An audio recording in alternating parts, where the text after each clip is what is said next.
go. Okay, so someone mentioned strings. So a Python string is anything that is in quotation marks, and I'm going to use the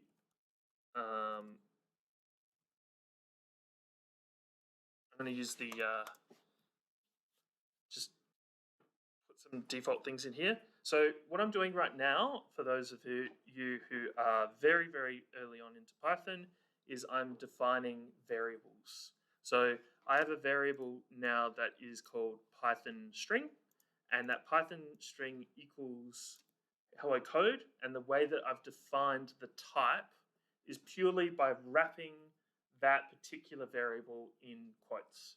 You can use you can also use single quotes if you want, but whatever, it doesn't matter, right? So strings are usually just pieces of text, and who knows, you guys might need them, you might not, but they're useful to know they exist. We also have our numbers. There are two typical numbers that you might go to in Python. There is the integer. An integer is a whole number. And then there are floats, which are numbers that have decimals, basically. Cool. Okay. Those I'm gonna just stop there. Like, those are some of the really simple object types. They're kind of like the base level objects. We also have objects that then contain other objects. Those are called lists or arrays, and dictionaries, or sometimes they're referred to as objects, but we'll call them dictionaries here. So an array is notified with square brackets, and it can contain any other object. So I can put, in this case, integers into it. I can refer back as to a variable. So I can put Python string as a variable. So that's like in that list. And I can also put like a list inside a list.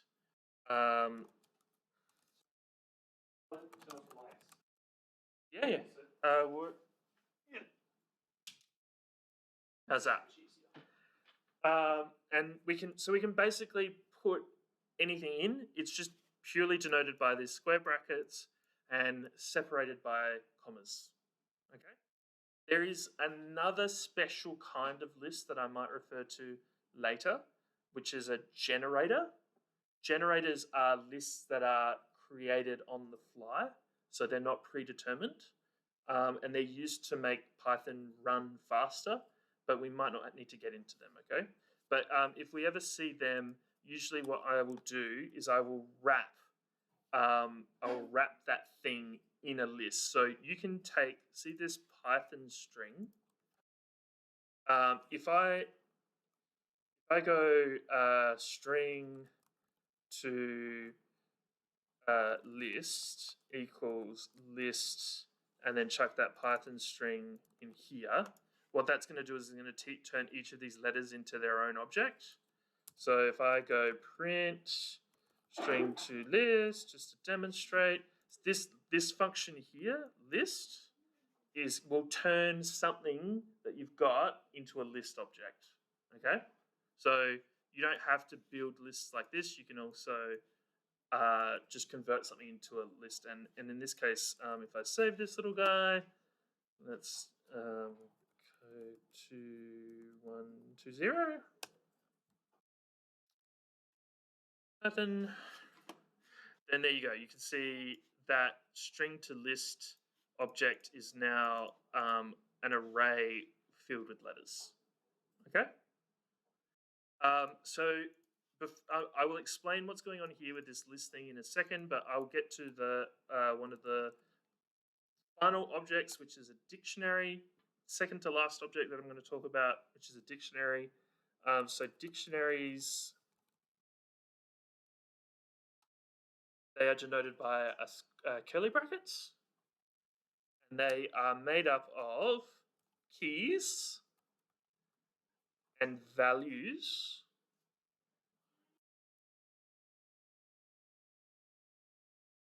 So, and those keys and values are defined by a key value relationship. So key comes first, then value, separated by a colon. And then each of those key value pairs is then denoted by a comma. So if we want a second key value pair, then we just add a comma, and we can keep going. And what I find is it's actually just best to just always have a comma at the end of any of your dictionary key pairings, key value pairings. So if you want to duplicate that, it's constantly keeping that comma there, because if I don't have a comma, the script will break. Python will go invalid syntax. So you need to make sure there's a comma there. Now, the critical thing about dictionaries is that the key always needs to be a string. If it is a number, it gets converted to a string. Normally, I think. I've never actually checked. But the value can be whatever. So I can have a value that is 2, like an integer. I can have a value that's a string, float.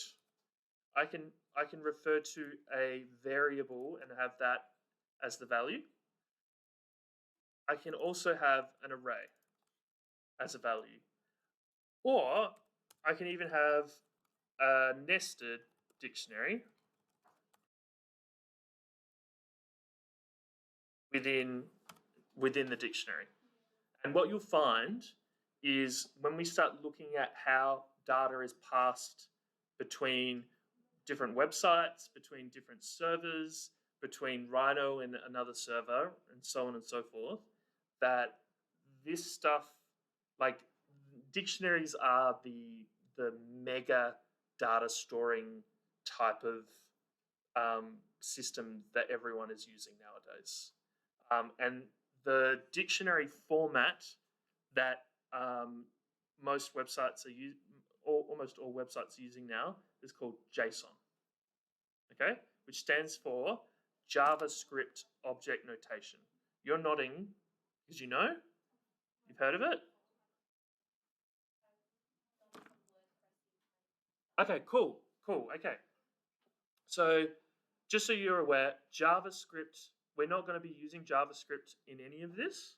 JavaScript just happened to invent this means of notating what a dictionary is, and that is now just ended up becoming the standard format for dictionary documentation from now on. Cool? So these objects, arrays and dictionaries, are objects that can be iterated or permutated on. They're iterables, which takes us to writing in-code functions. So if we want to iterate over something, what are some of the two things? Sailor, this is actually your time to shine, because you mentioned this before. You mentioned looping. Right, so we can iterate over iterable objects in Python using, there's two methods normally. What's one of them? Huh? The bracket? Come on, if I want to start a loop, what do I do? For, you mean this? For I in, and what are we going to iterate over? Let's iterate over the array. So for I in array. Okay, now this is something really common that you'll see all over the internet. Everyone is probably going to write, for I in variable. This I could be anything. You can type whatever you want. Okay? As long as there's no spaces in it, you can type whatever you want. What you're effectively doing is you're assigning a label to a variable, which is each of these items as it runs through those items. Okay? Huh? Is it good to relearn it? I guess. Is it bad or good? Bad. Just because that means I didn't learn it the first time. Oh, okay. So it is. So you're actually learning something. That I just want to. I can't tell if it's sarcasm or not. I'm not absorbing too much. Okay. Still not sure. Are you upset or you're not? No, I'm not upset. Okay, good.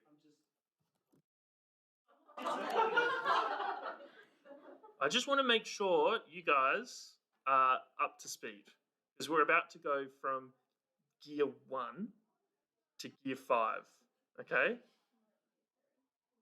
Yeah. So that's why I'm just making sure everyone's up to speed. If I run through that for whatever you want in array, if I print whatever you want, you can see here it's running through each of those and printing them to the command line, right? Now, I can also iterate over dictionaries. I've forgotten your name. Yeah. Daniel? Declan. Declan, sorry, I've got blocked ears at the moment. Declan, if I wanted to iterate over the dictionary, what am I going to get?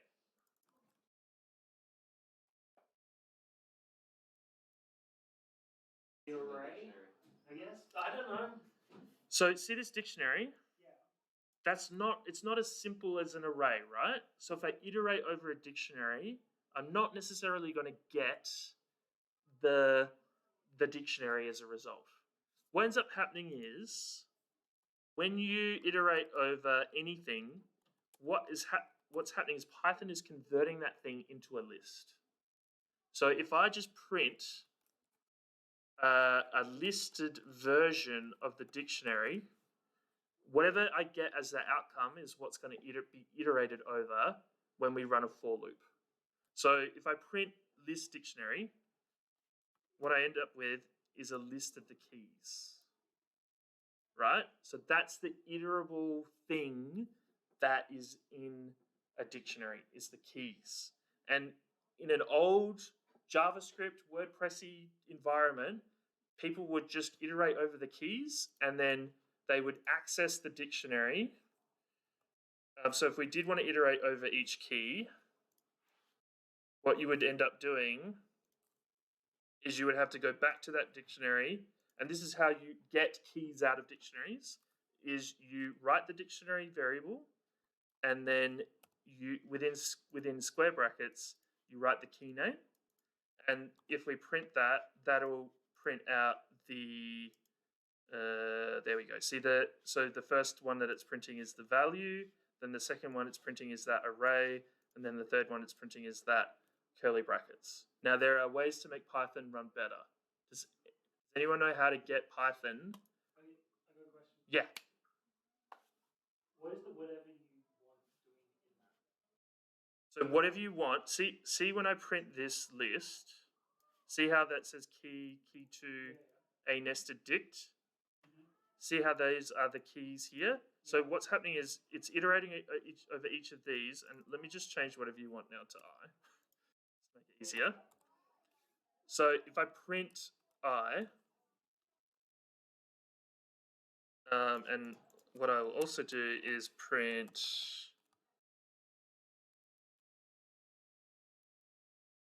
a little divider.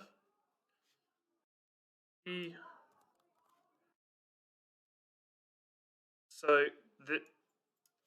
that's the key, and then what it's doing is it's going back to the dictionary and it's asking for that specific key's value. So it's no different to me writing dictionary. So I is actually referencing the key. Oh, let me rename this.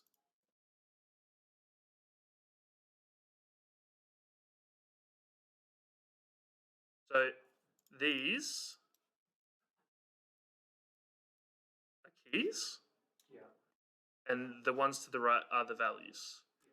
If you just iterate over a dictionary, without doing anything fancy, it's only going to give you the keys. Cool. So the I thing isn't actually doing anything. What? The I thing isn't what? Doing anything? The I thing, so I is a variable. But it's not like referencing.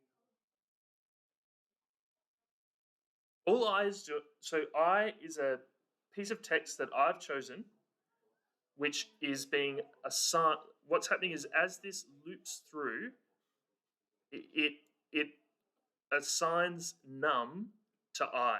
So let me write this out a little bit simpler. So when I run a for loop, what I'm doing is I'm saying I equals dictionary 0, and then I'm running my thing. And then the next one is I equals dictionary, and then it gets the second one. Right? So does anyone know a trick that allows you to iterate over both the key and the value of a dictionary? No? Okay, cool. So you can use this function, which is dot items. What that does is it returns another object that I'm going to mention now. It's called a tuple. Tuple. And that is a list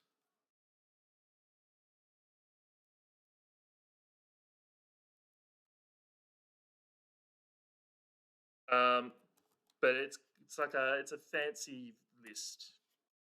It's kind of more of like a raw Python list type object versus what a list is. And the cool thing about a tuple is when we reference a tuple, if we assign multiple variables, the same number of variables to the same number of items in the tuple, then each of those tuple values will get assigned to those. So when I say for kv in dictionary items, k is being assigned to the key and v is then being assigned to the value. So we can then print k and v very simply, and we get the same outcome without having to say, hey, go back to the dictionary and reference that particular value. Yeah? Cool? Cool. That also applies, so that same logic applies if you want to run something over two lists. So I'm going to make a generator now. Hey, Tara, this is why Jupyter Notebooks is great, because I can just... So you're right, Jupyter Notebooks is cool. So if I have two lists and I want to iterate over them, I can do for... Now, I'll just do this for u in range 10, right? So this little what did I call it? A generator is going to generate a range of numbers from 0 to 10. And if I print u, then we'll get 0 to 9, right? If I want to, you know how I mentioned, like, hey, in Grasshopper, if you've got two lists and you want to iterate over them, like, it's pretty simple, it knows what to do. Python, you've got to like tell it what you want it to do. And in this case, we've got to convert, like if we have two lists, if I have 10 to 20, I can't just put those two lists in a for loop. It's not going to work. The for loop has to run on one list. So there is a function similar to dictionary.items, which converts those two lists into a collection of tuples, and you can assign those tuple values to these variable names. Yeah? So for u comma v, now if I convert this into a tuple, the trick is using zip. That's turned that into a tuple. So then if I print u and v, we get 0, 10, 1, 11, 2, 12, 3, 13, 4, 14, so on and so on and so forth. Okay. Another trick, if I go back, that's using that exact same thought process, turning a list into a tuple, is we can run for index I in enumerate. So if I enumerate my array, the index, this enumerate tuple will generate an index like what Grasshopper does. You know, 0, 1, 2, 3, 4, 5. It'll create an index for each of the items that you're running through, so that you know, hey, which item am I at? Am I at item 5? If I'm at item 5, do whatever. So that's generating a tuple with those indexes, and then the value. So if I print index I,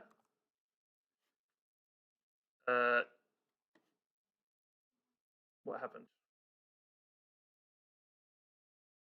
Oh yeah, it worked. So look, that's index 0, that's index 1, that's index 2, so on and so forth, right? So let just to really hone this in, if I don't give this variables with commas, and I just write tuple example as my variable, print tuple example, you can see there, this thing's generating those tuples, and by putting that comma in there and assigning it those variable names, it's assigning each of those tuples.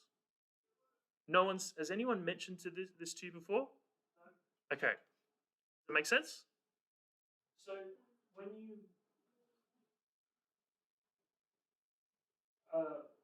you fuck. Yeah. Does it make sense to you guys? I think I get it. Huh? Okay. So who has used Excel formulas? You guys have used them? Everyone's kind of used an Excel formula? I've used them. Okay, what we're looking at right now is just like a really nice advanced version of Excel formulas.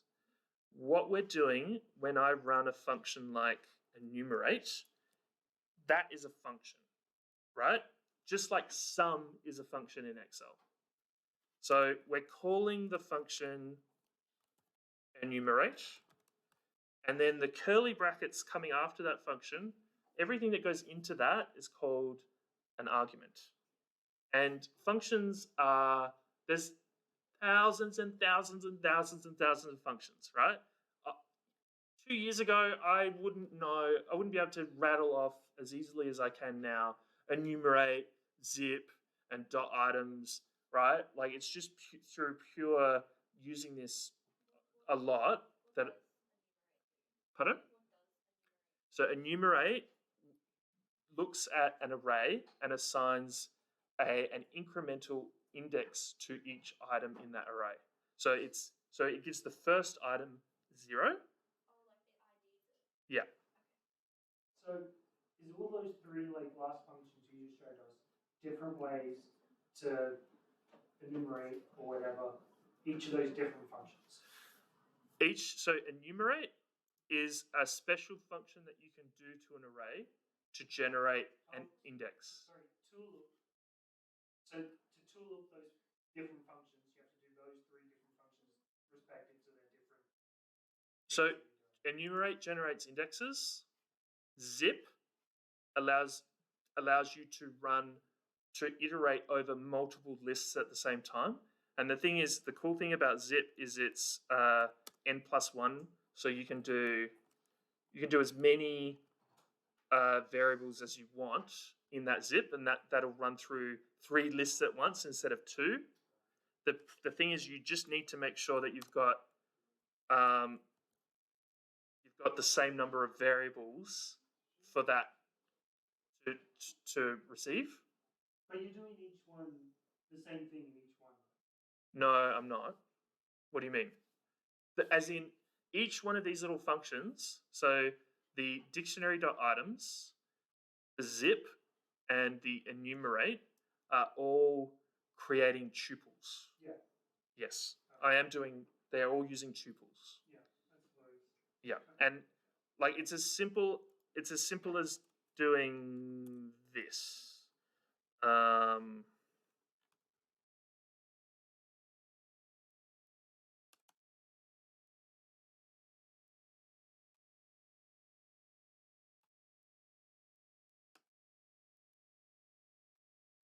But A comma B equals 1 comma 2 in a tuple.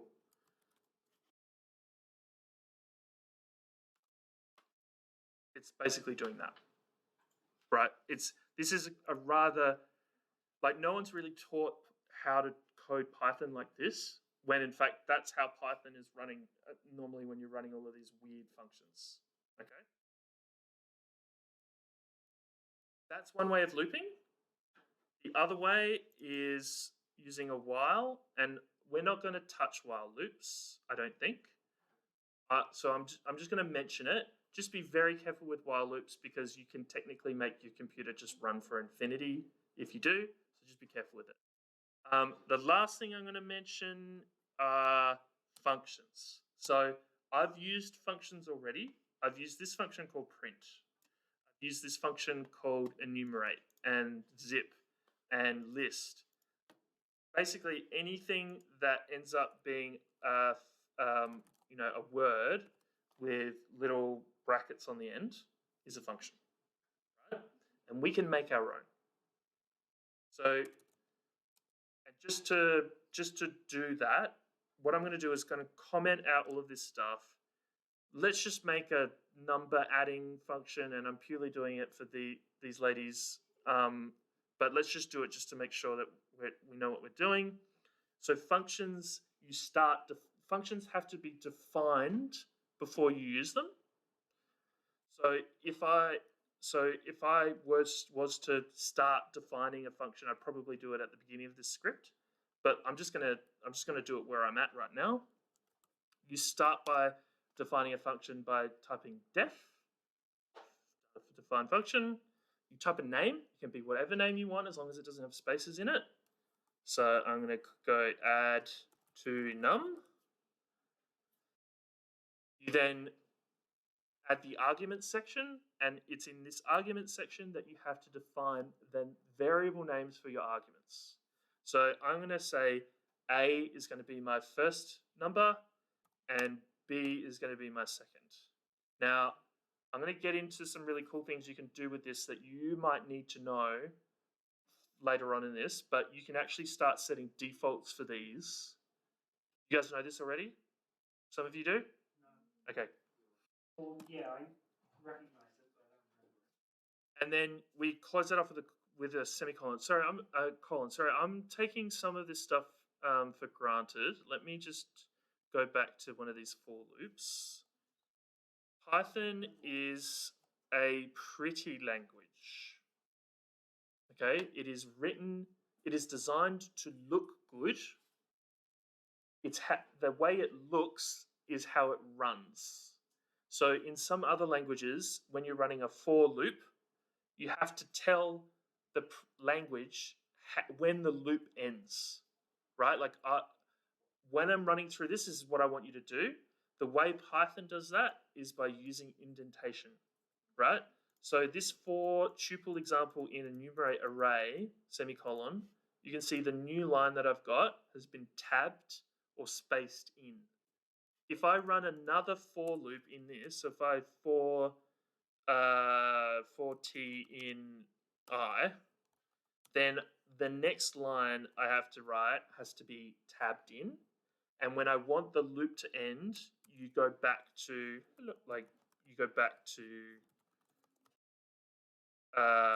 the last line. So that nesting environment is what's going on.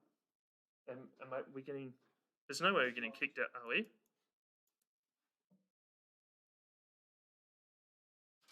Hello. So I couldn't find parking. That's okay. Which class are you looking for? Yeah, Huh? history. Nah. Wrong one. Sorry. No worries. It's not. Sorry, it's RGL1. Sorry. Whoops.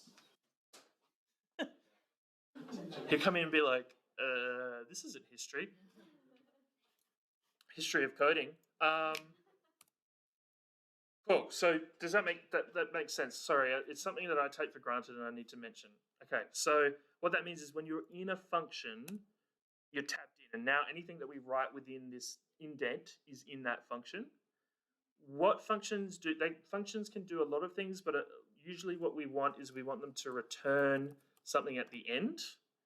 And so in this case, I'm going to just get it to return none. So if I then say, hey, print add to num, and then I add these two numbers together. So we put the arguments in the same way that we put arguments into Excel, right? 6, 5. Add to num. What's my result going to be? None, right? Because we're returning none. We're not doing anything. Oop, oop, oop, oop, oop, oop. Let's turn that off. Oop. How do we run it? Are you in Sublime Text? Control B.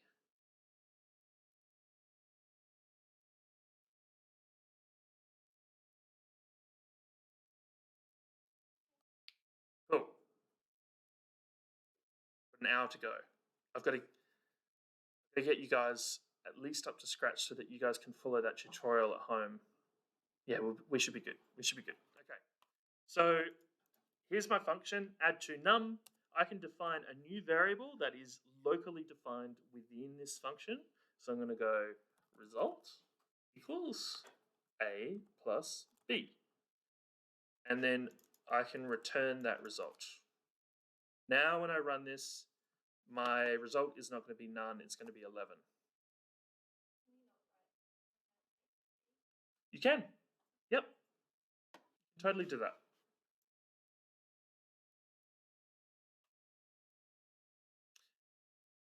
There's a lot of like caveats with all of this.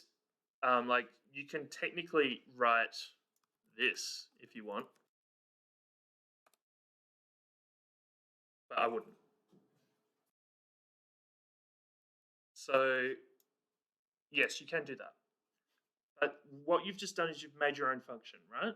So now, rather than having to go, like technically this particular function, like doing this is not saving any time because we can, whenever we want to add two numbers, it's probably faster to just add two numbers and not write add to num and put the two arguments, but it's a good example. But this is a function, and we are going to be we're going to be making a web API that receives these types of arguments and inputs from Grasshopper or from Revit or wherever. It'll receive them, process them, and return them, basically using this structure. So we're going to be making lots of functions, or at least one.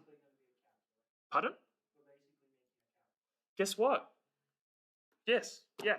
Like we're not going to be making a plus b. Yeah, you'll be doing more complex. Yeah. Now, what can you do with Python outside of Grasshopper? Like, what is there available to you?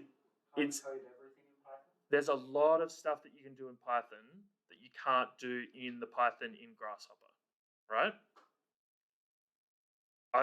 I know you guys haven't really dabbled with the Python in Grasshopper, but like a really good example is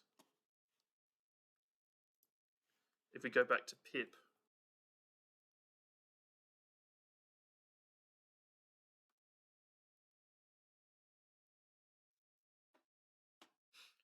Like Tensorflow.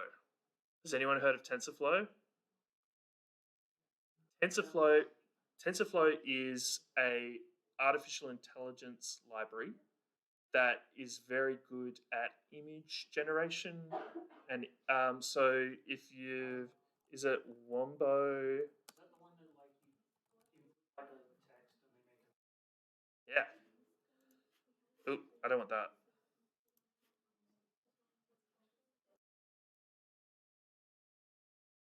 It's right Yeah, I see it.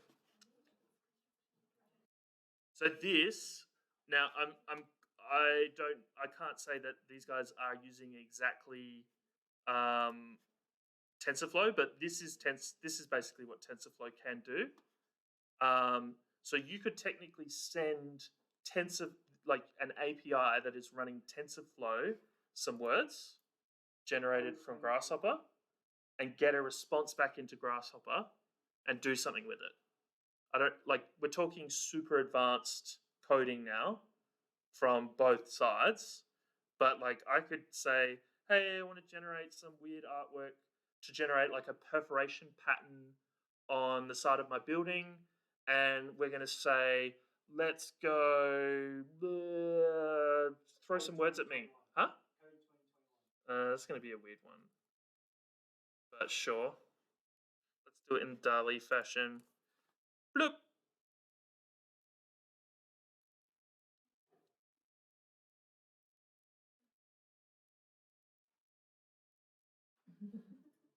Yeah, this is what I mean. It's hard. Come on, computer. You can do it.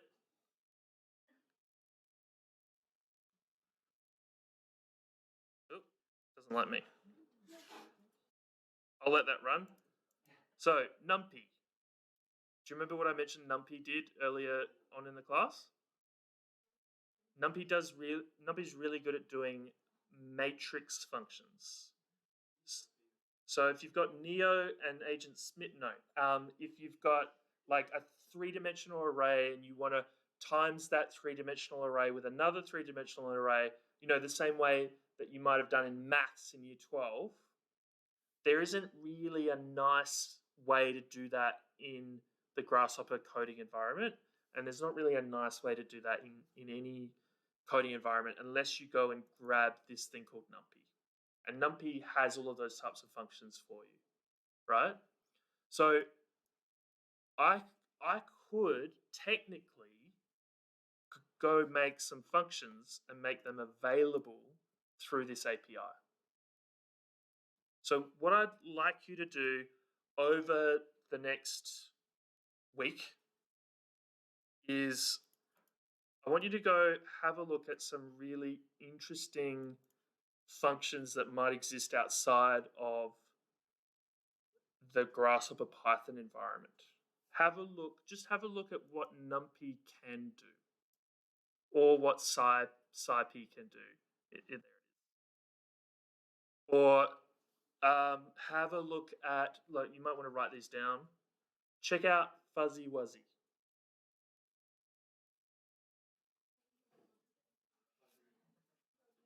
I'll write them down.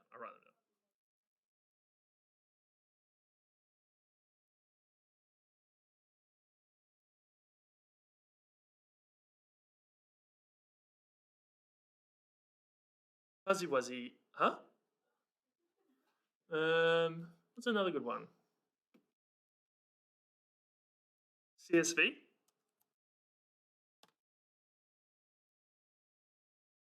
Pardon? Regex. Amazing. You can do regex in Grasshopper though. But you can use regex. I like it. Regex is RE, right? Yeah. So regex. If you want to play with, you know how regex works? So what else could we do? So there's also the potential of storing data outside of your regular environment, like data that might control a machine learning model.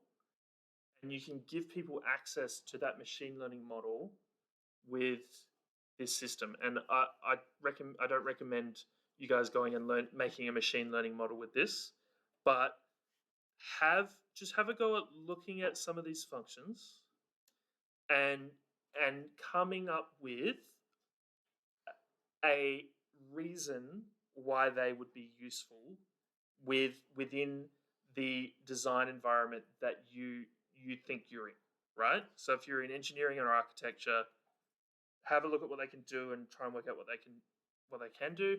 And for those guys who are code students, there's going to be stuff in here that you're going to see that's going to be useful, right? Like the fuzzy wuzzy one, try and work out why fuzzy wuzzy might be useful to you and just explain why.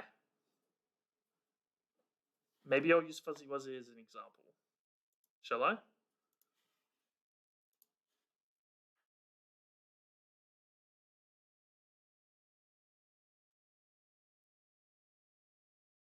Why does it come up with this?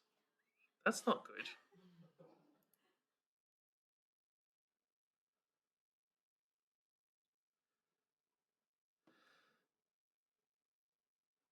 Okay, so Fuzzy Wuzzy does text matching, soft text matching using fuzzy logic.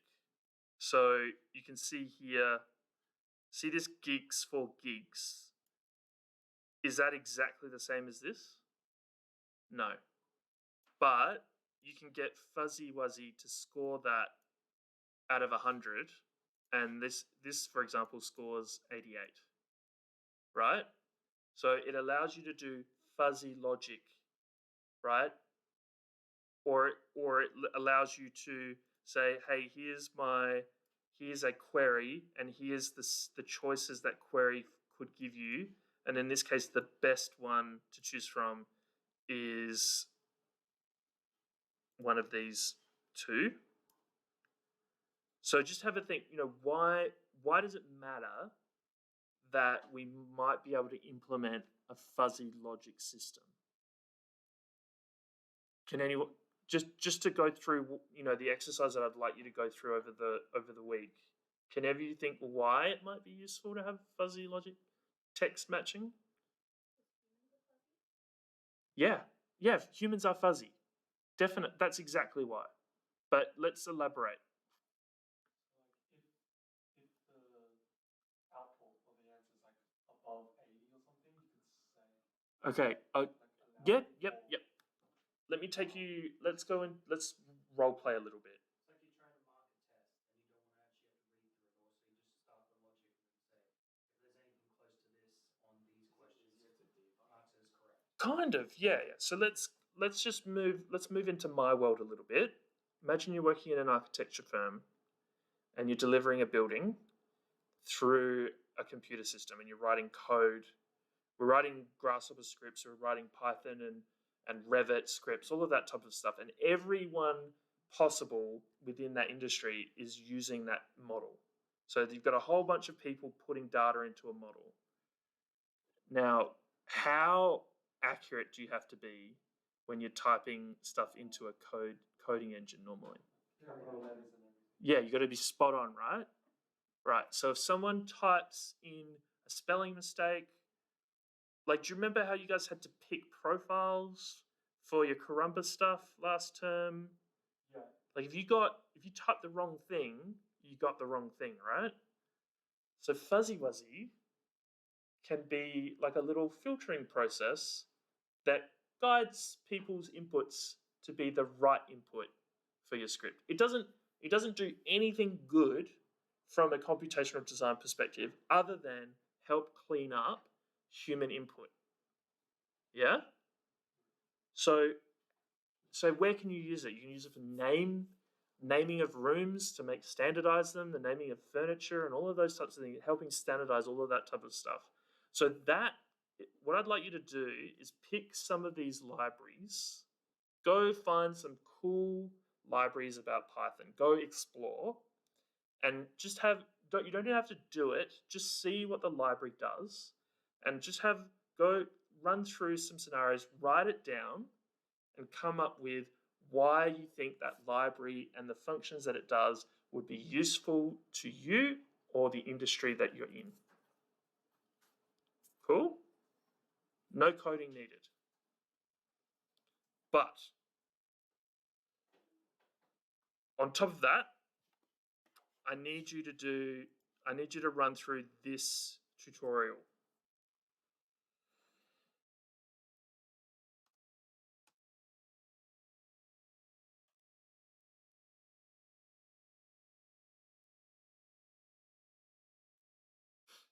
So we are going to be using this new plugin. The plugin is developed by McNeil. It's a very special type of plugin. It's called Hops. Do I have it?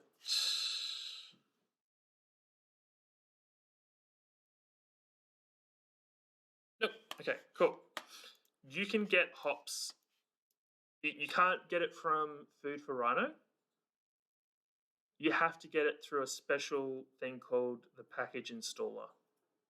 So in Rhino, you've got to type package manager. And this is why I don't think the remote work sessions at uni is going to work, because they won't let you install this. And you have to search for hops. And there it is. You've got to install it, and then once it's installed, you've got to restart Rhino, like you normally would have to if you were installing anything else. Shit, did I just hit cancel? I don't know why I just hit cancel. Hops is a special component because it basically doesn't do anything other than send a web request with serialized data in JSON format to a specified server. So it's basically the thing that will allow us to connect Grasshopper to whichever web API you want to get access to. Okay? I'm gonna run it again.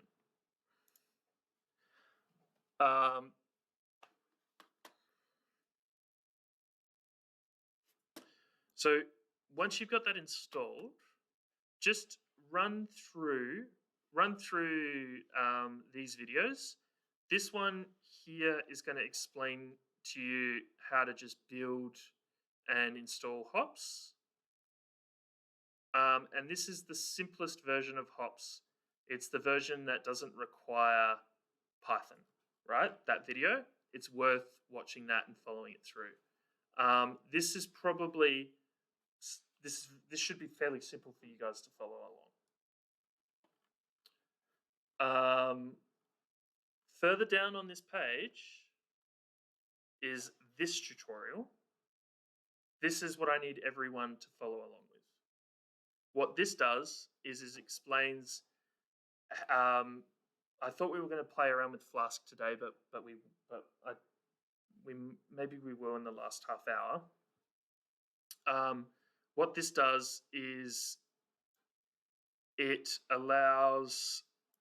Clear. The cache and server happens on the server side. It explains how to install the special requirements and write the special requirements for a Python script for Grasshopper to connect to.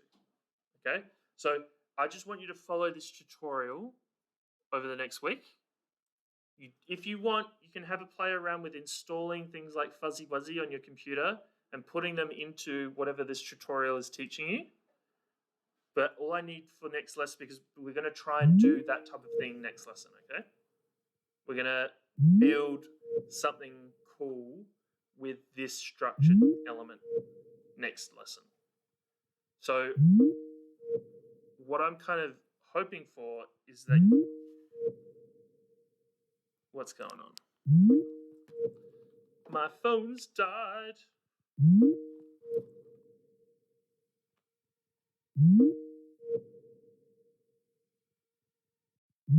And my phone is my internet.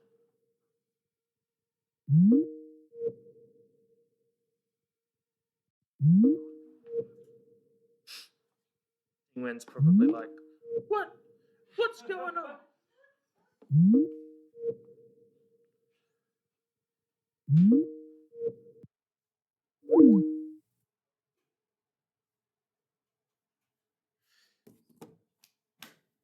Now, I'm going to find you guys some tutorials on how to use Grasshopper. It might be me talking. Okay.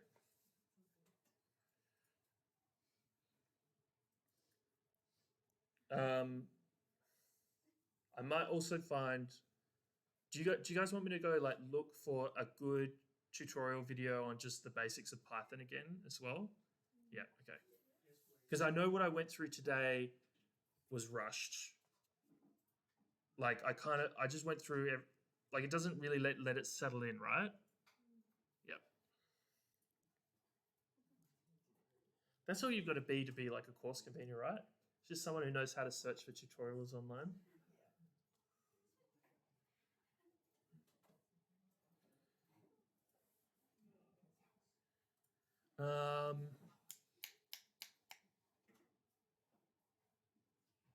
Okay. Does anyone have any questions about Python before I move on?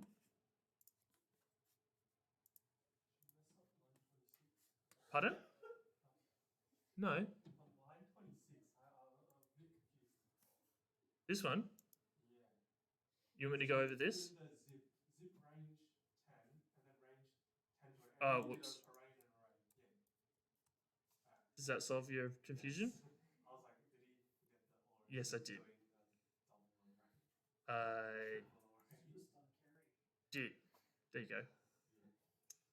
Can you be my debugger, please? You can watch me as I type my code and Absolutely. thanks. One more.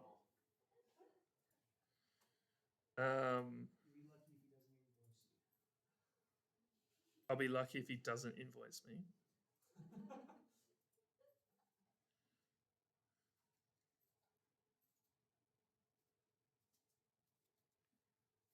invoice me.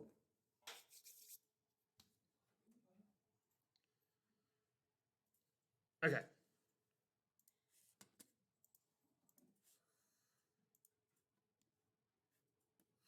Oh, I can use Sailor's phone. Do you not connect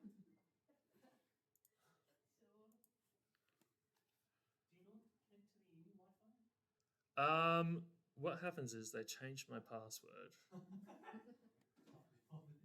They go like, "Oi, you got to change your password," and then I change it, and then I store it in like a password database, like LastPass.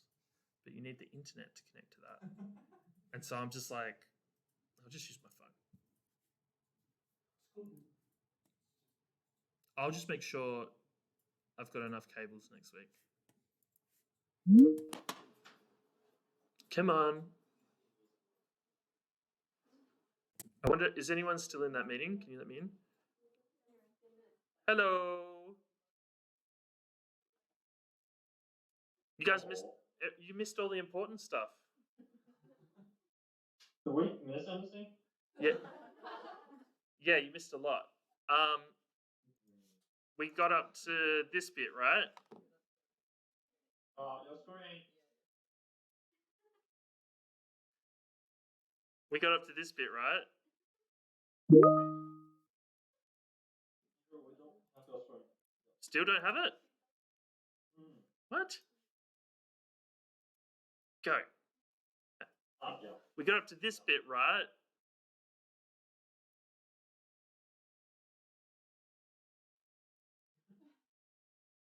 We're just following that tutorial, right? Yeah. Yeah. Now, okay. Does anyone have any questions about what we've done with Python today? The very, very basic Python stuff that we've done today. Anything. It could be any question you want. Hit me with the first one. I just gotta read up. I want you to just hit me with the first one. No, because if you've got that question, I'm sure someone else has got that question. I can if you go back to the front page that you read up, I can ask you a question at every single one. Okay, let's do it. But no, because we don't need to, and I don't want to have to. Okay. No, I don't want to. Look, it's going to be relevant to other people, man. Yes, I can.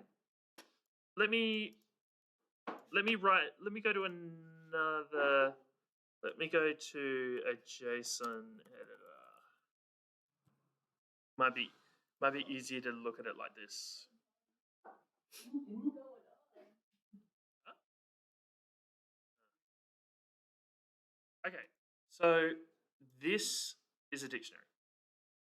Just as long as you've got something in curly brackets, it is a dictionary, and everything inside it has to be a key value pairing. So you can see here we have and look, dictionaries can be structured in lots of different ways. Like, actually, we want to look at it this way. So here we have a key which is array. Yeah, just like a dictionary, right? Yeah.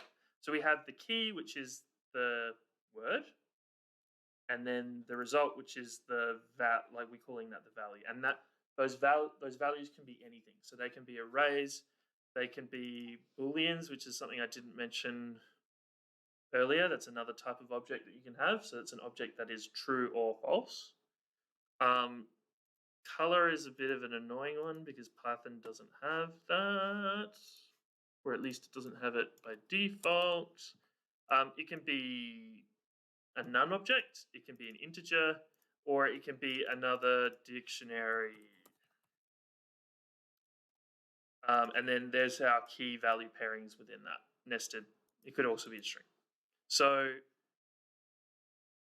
that's what a dictionary is. That is something that I did not before. If you've got a dictionary,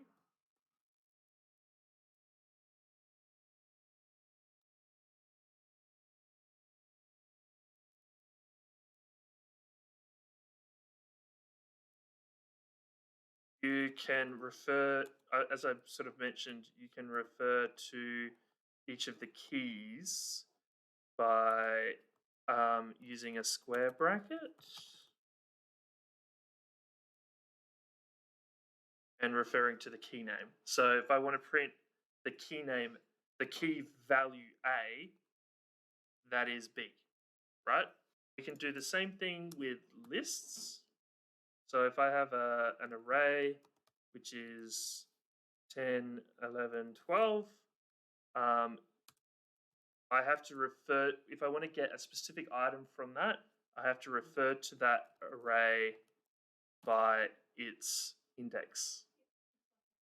Huh? Yeah, so if I want the first one, it's 0, okay? And everyone's got to eventually get used to the fact that 0 exists. 0 is the first number, not 1. Cool, good. You're still around, internet people? Yes, cool. Does that clarify? Yep. Question? No, I understood all that. No, I mean question from.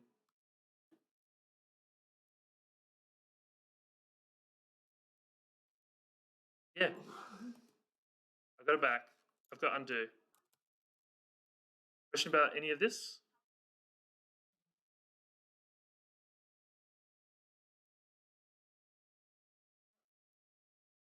Anyone else? Okay. Just a word of warning.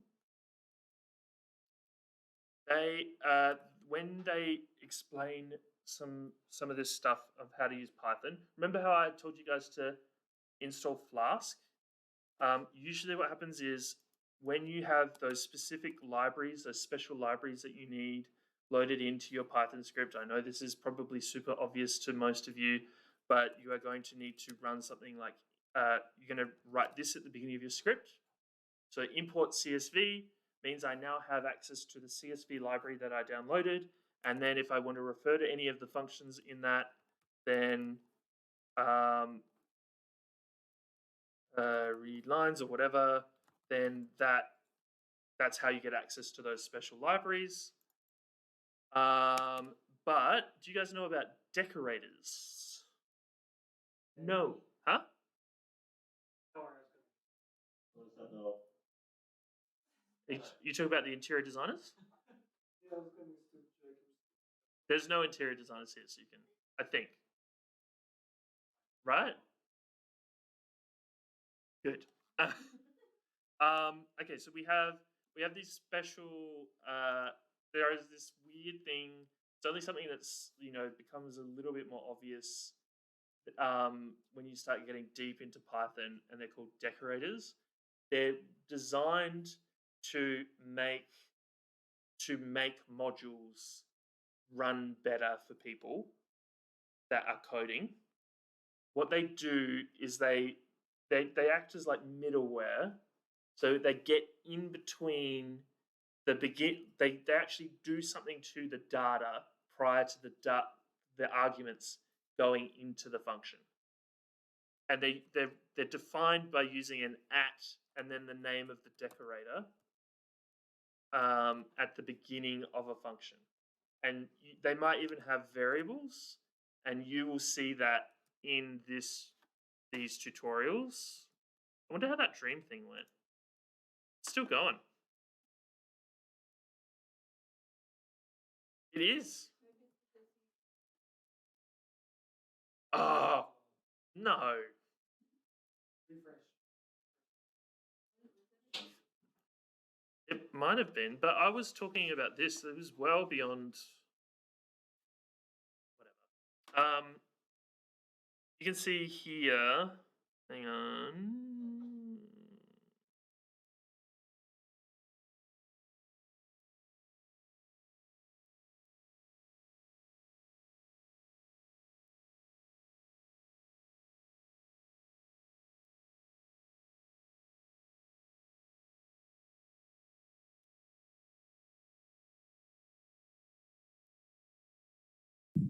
And it's Okay.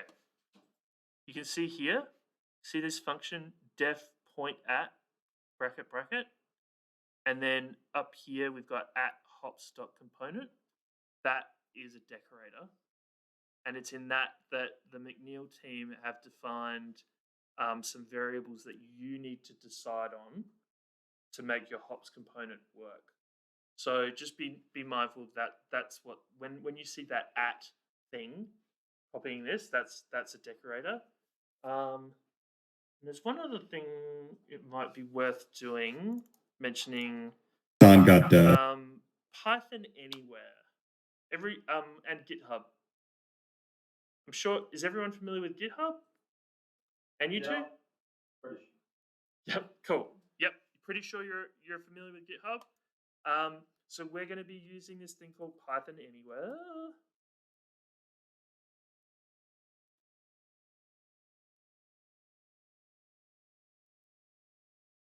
The reason I want to use it, because you guys can set up your Flask web server and just run it on your computer, and only your computer will get access to it. But you can also take that Flask server and host it on Python Anywhere. And it's with Python Anywhere that you can then, I can access the code that you wrote, right? So I would rather have a live API for me to connect to for this first assignment rather than me having to run your code on my computer. Cool. And let's see what I can do. So I'm going to make a new. Who am I going to make a new thing with? Let's do my. Pardon? I know, but I've already I've used this enough to maybe have an account. Ooh.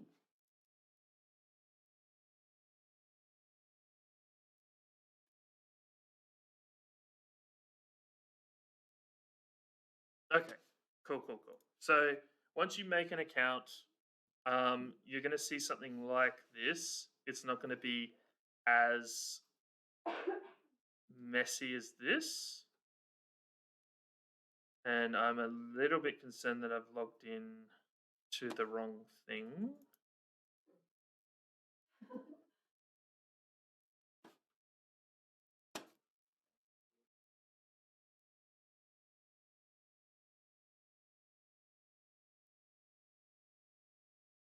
That looks like something more important than a free server.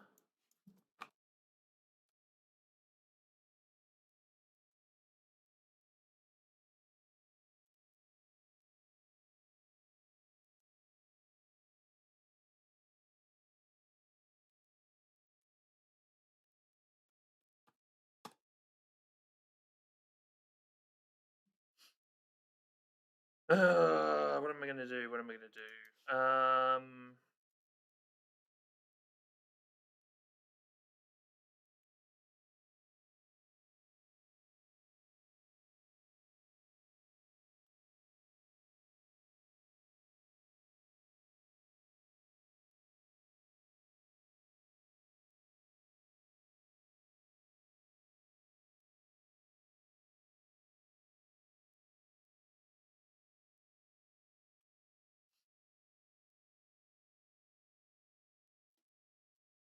only contain letters and numbers. Okay.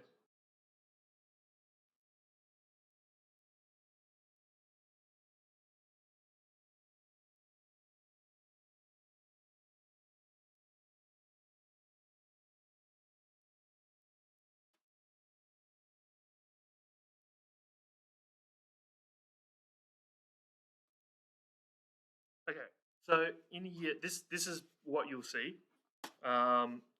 This Python Anywhere environment is actually pretty cool. I might actually use it to run Jupyter notebooks from now on. But basically, you can just go and run Python without having Python installed on your computer on this web server.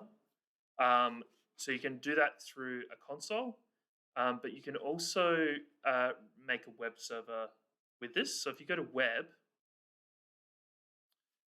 it's through here that you can select add a new web app. You don't have to have a domain. So for those of you who have never made a website before, if you want to make a website that has like words in it that are real, not like just mangled jumbo, whatever, then you have to go pay someone to host and serve people that They when are free domains. yeah, so you got to go buy a domain. But what you're actually doing, you're buying a service somewhere to pass that domain to this server. So you're in effect, they're almost like a postman or a.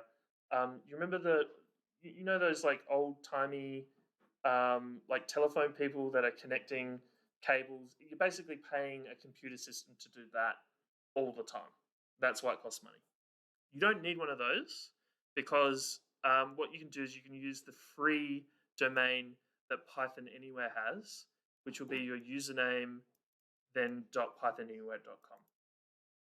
So if you then hit next, you can actually follow a tutorial to set up a Flask server. So you can literally select Flask, pick the version of Python that you want to use, and just hit next.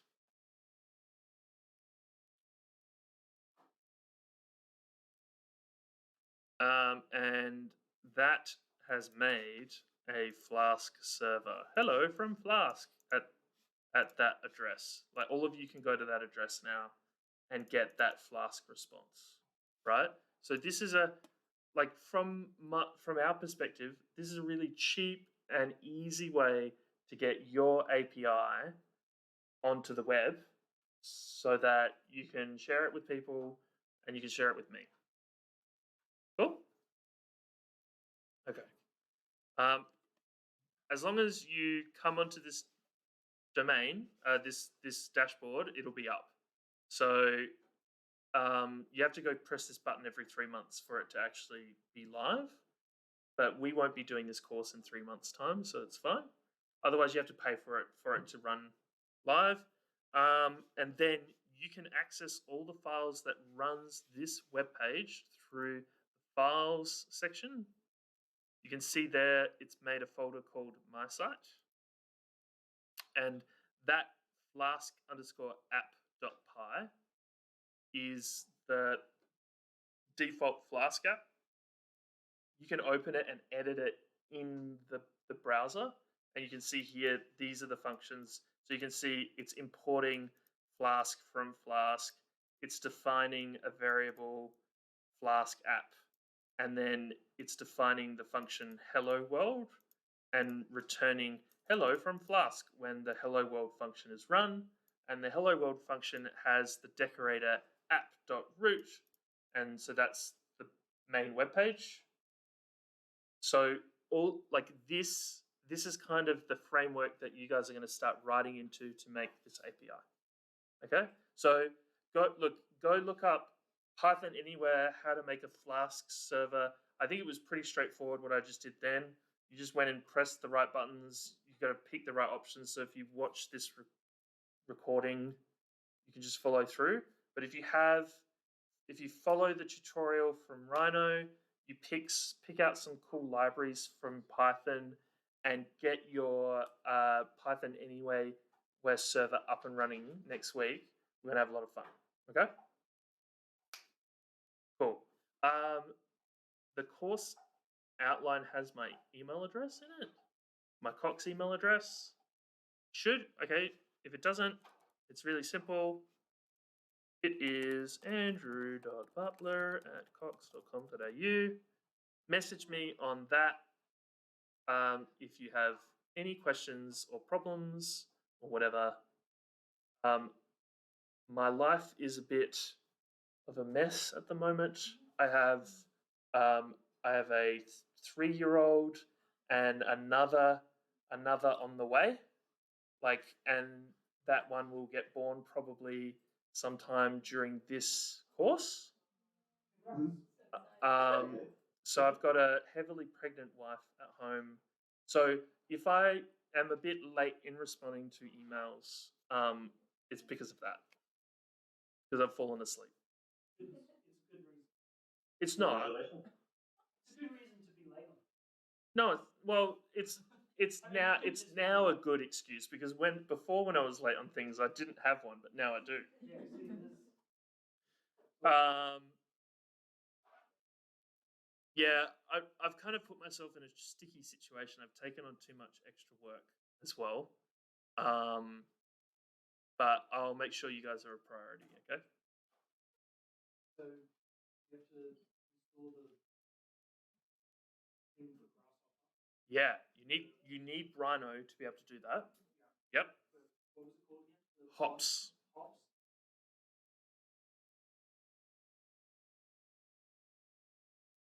Yeah.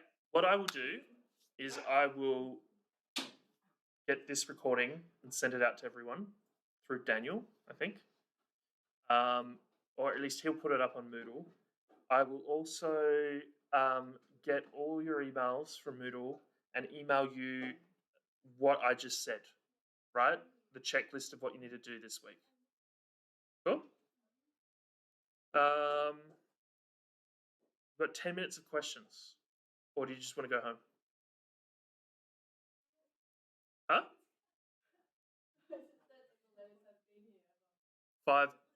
4:50. The latest. Yeah. Is there anyone online who might be intending on coming in person next week? Cool. Okay, one extra person. That's good.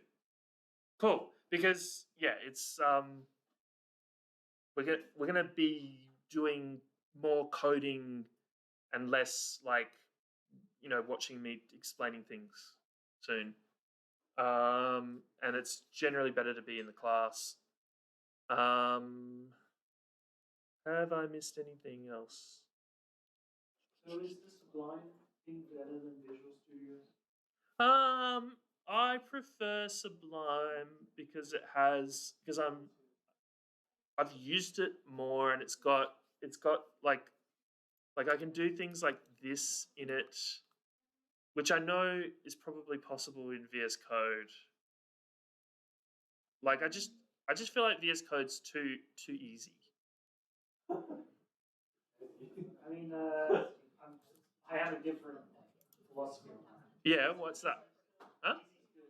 No. Easy road, high road. You mean the hard road? The hard road? Not the high road. Whatever. Just do the easy road. Right. So okay, I'll throw you a curveball on that one. Okay. How many software packages have you learnt over the years? Just in uni? Yeah. Just in uni? Rabbit, Rhino, Grasshopper. I think we had a bit of Python. Yeah. Yeah, Photoshop. Okay. Stop. Did you do any sort of designy type stuff in high school? Yes. What did you use in high school? AutoCAD, and what was the other one? We use SketchUp as well. Okay, SketchUp. Is SketchUp easy? It was limited though. Yeah, but this is my question: is SketchUp easy? I see where you're going.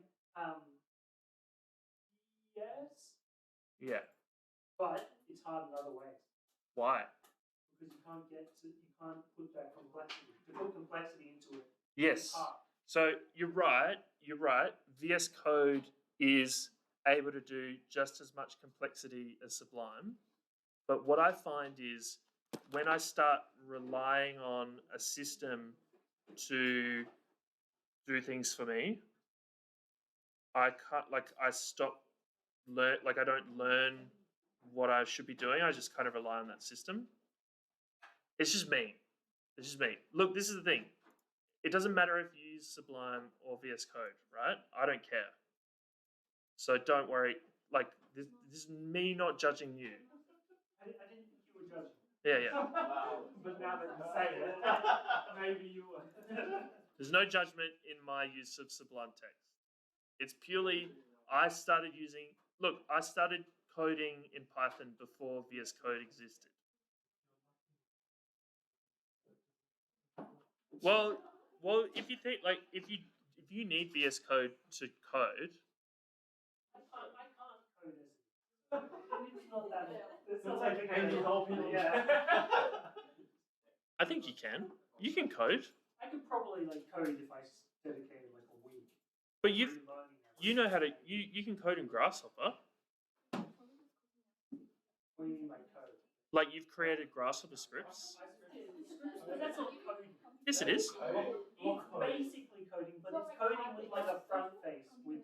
That's like the easy coding. Are you kidding me? That's this easy compared to coding with typing. Look. Coding's not about typing or dragging wires around. Coding is about what's happening up here. Like when I explain Grasshopper to people, I say it's like coding. Yeah. Except with a nice pretty front face. Yes. But the pretty front face makes it a lot easier. It does, because what it's doing is it's providing you with all of these functions that I'm defining, like, They're basically just those bubbles. yeah, this is the component in Grasshopper, right? Now, Grasshopper gives you an icon to describe what it does, and it gives you a visual environment to use your visual brain, because you're making something visual at the same time, right? You're drawing geometry and you've got this visual environment to work in. And rather than, like, I sometimes, when I'm coding in Python, my brain is thinking about that Python script as like a map rather than as just a line of text. I'm like, It's a series of steps. I know roughly in that zone I'm doing this, and roughly in this zone I'm doing this, and in this zone I'm doing this, right? So that's good, but what it's effectively doing is it's doing exactly what these modules are doing. Like, if you use Numpy or Fuzzy Wuzzy or PyTorch, like, is that coding? Is using a library that someone else has built coding? Yeah. Is it? Yeah. Right, well, that's what you're doing in Grasshopper. You're just using a library that someone's built, and they've wrapped it in an icon. You're just using a library. Yeah, but if you continue to extrapolate along that line, every single software. No, because you are defining a process and notating that process. If I said, hey, go use AutoCAD or go use Revit, and just use Revit the way Revit's designed, or use Rhino the way Rhino's designed, and draw me a box. You go draw a box. You use the same commands that Grasshopper's using or Python's using or whatever, but there's no code. There's no crystallization of the process that needs to go in. There's no embedding of logic, and there's no automation of loops right? No. So I would say there is a hard line, and if you what I'm saying is you guys actually know how to code. Like you've got coding brains up there. They're not non-coding brains. Yeah, but imagine if like Python actually had a UI interface that Grasshopper has that actually informs you what everything does. Yeah. Like, it's a big gap between like using a coding language and using Grasshopper. Look, I'd say the only difference is that Python is usually declarative. It means you have to declare. You declare functions, and so if you want to build a set of functions, you declare them, and if you have a variable, you refer back to that declared variable. Whilst the only difference between Python and Grasshopper is Grasshopper requires you to connect a variable to a declared function, rather than within that function just say, hey, go get that declared variable. There's a few other things that Python does that Grasshopper doesn't. Like Grasshopper isn't very good at recursion or script level iteration, but you can make Grasshopper do that with plugins. So, but you're right, it's an easier version of coding than Python. Definitely, but that doesn't mean you're not coding. Yeah, but if I said, oh, I'm a coder and I showed someone Grasshopper. Yeah, you tell them to fuck off. Just depends on who they are. You know, you can paraphrase it how you want, but they're wrong. They're wrong.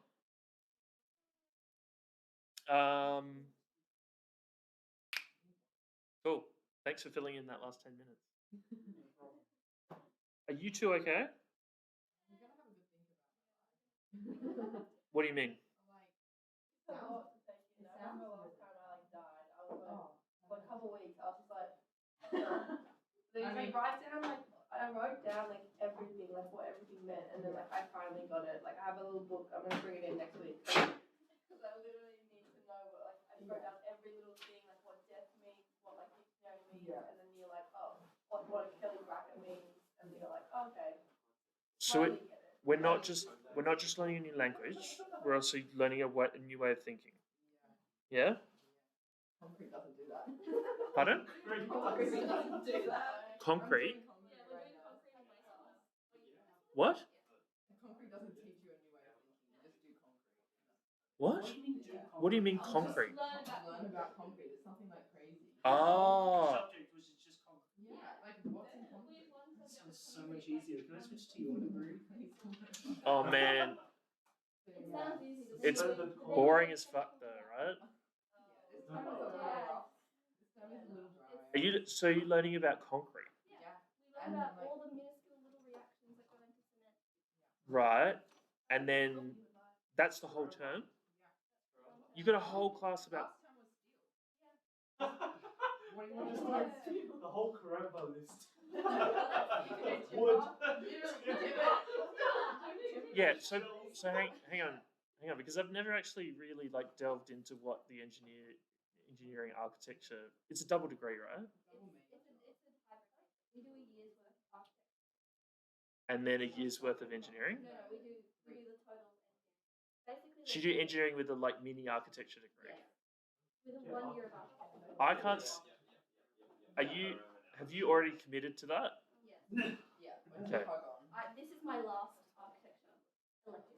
Okay, this will be the best one. 2170 was really good though. What was that? The Revit bit. Oh yeah. That one will get you a job. That one will get you a job. This one will get you a pay rise. I'm serious. So all of you guys will probably have to use Revit. Like wherever you like, if depending on what engineering you're getting into. Well, who knows? We could literally end up. You're gonna do structures. No, constructors, which means you don't do anything. I do nothing. I just tell people. He just tells other people what to do. Yeah, so I'm not quite sure about this for you. I do independent certification. I do a bunch of Excel. Independent certification.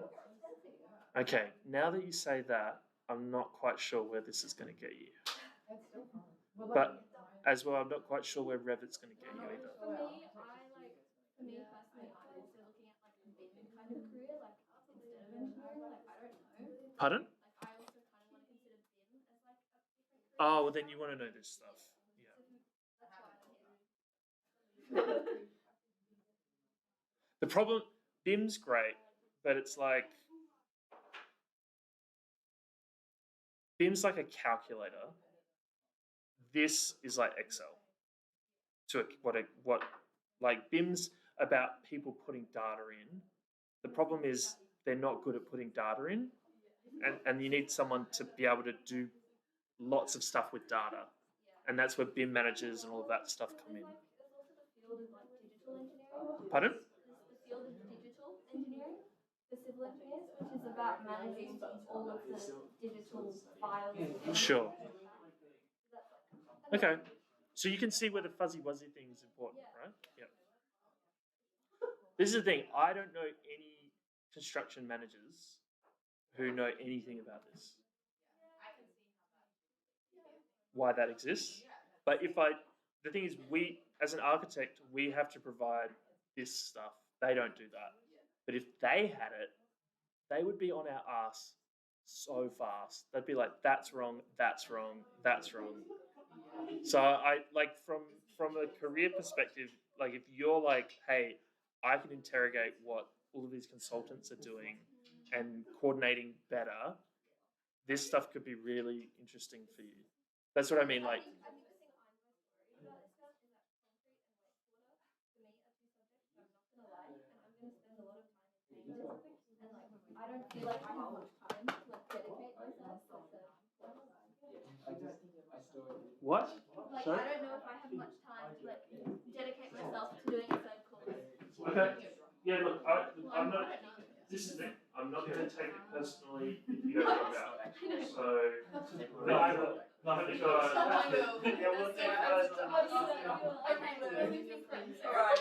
Well, then you should drop out. Yeah.